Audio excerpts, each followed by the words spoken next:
Before you think about anything else, notice this. Your mind is already doing something. Even now, it's listening ahead of the words, anticipating meaning, trying to understand where this is going before it gets there. That impulse, to stay slightly ahead, is not accidental.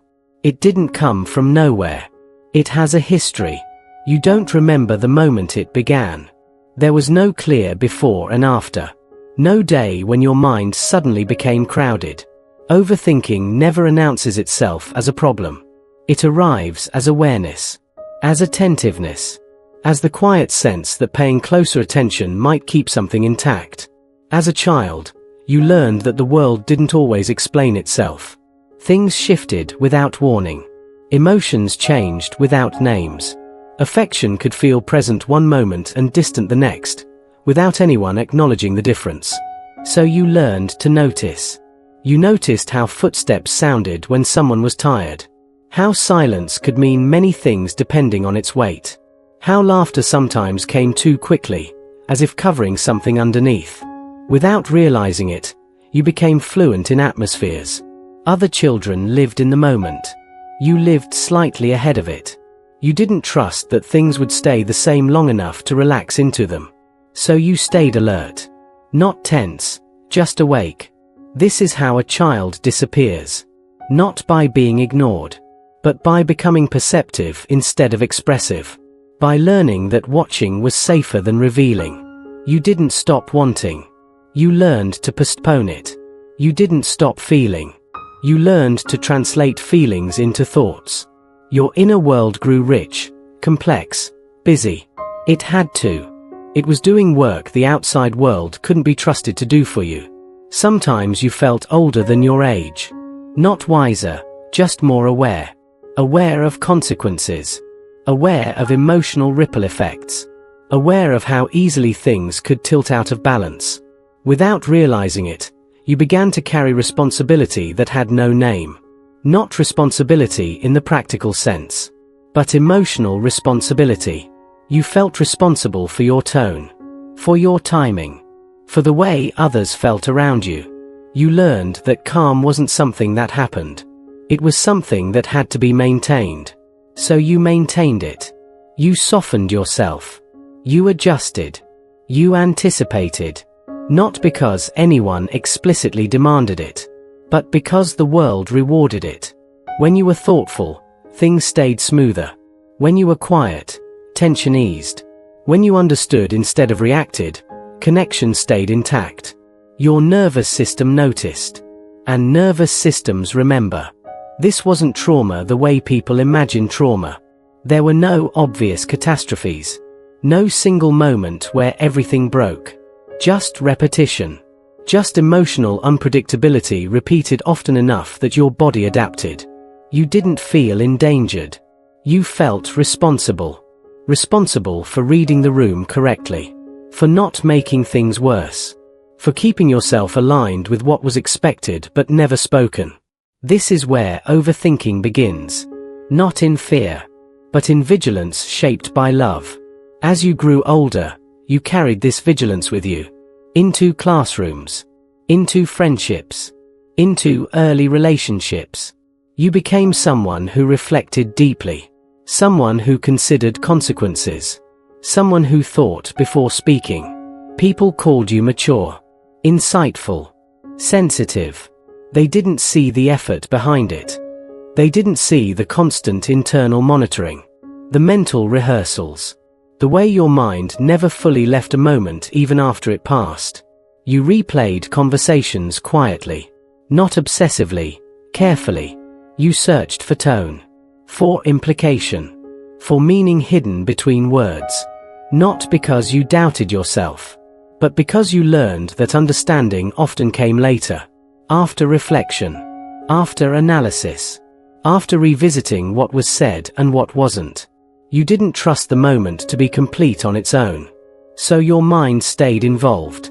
This is how experiences remained unfinished inside you. Not because they were traumatic, but because they were never fully resolved in real time.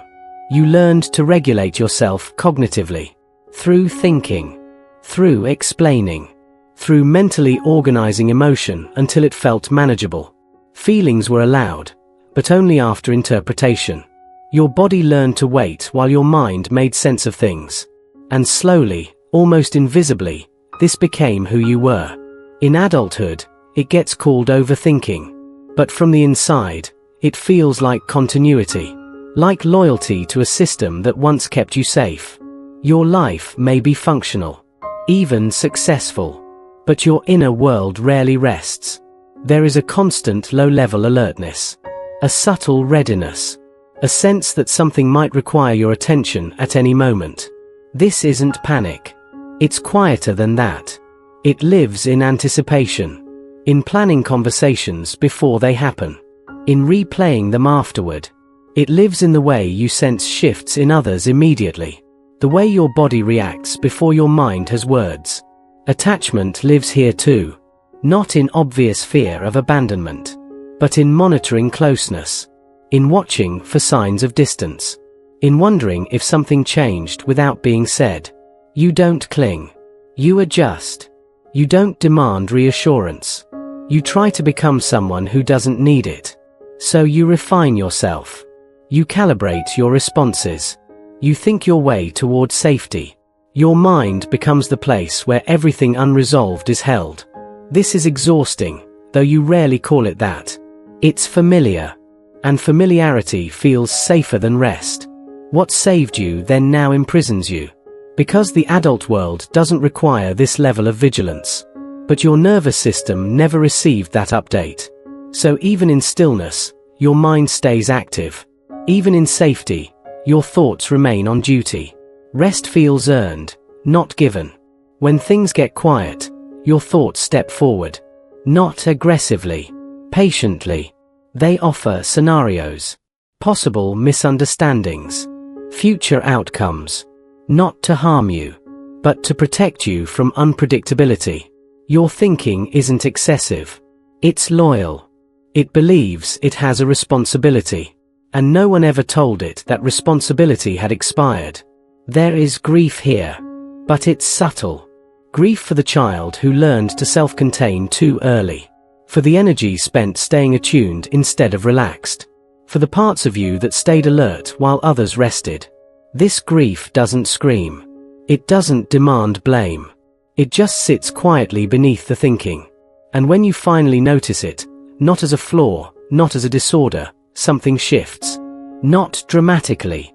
Just enough. You begin to see overthinking not as a malfunction, but as an echo. A strategy still running long after the environment that required it has passed. You see how intelligent it was. How adaptive. How human. Not because you were weak, but because you were attuned. Because connection mattered. Because stability mattered. Because unpredictability once carried a cost. Understanding this doesn't silence your mind. It softens how tightly you cling to every thought. You don't have to argue with them anymore. You don't have to chase them to the end. Some thoughts pass without completion. Some feelings exist without explanation. Not because you force yourself to stop, but because something inside you finally feels understood. There is no final moment where everything resolves. No clean ending. Just a gentle loosening. A widening of space inside your chest. A breath you didn't realize you were holding. You don't become someone else. You don't lose your depth. You simply carry it with less tension. And maybe that's the quiet meaning beneath all of this. That you were never broken. Never excessive. Never too much. You were responding intelligently to the world you were in. And now, as that world slowly becomes memory, you are left with its imprint, not as damage, but as evidence. Evidence of awareness. Of adaptability. Of a mind that learned to stay awake for love. And in recognizing this, there is a soft release. Not instruction. Not motivation. Just understanding. And sometimes, understanding is enough. To let the mind rest. Not completely, but more gently than it ever has before.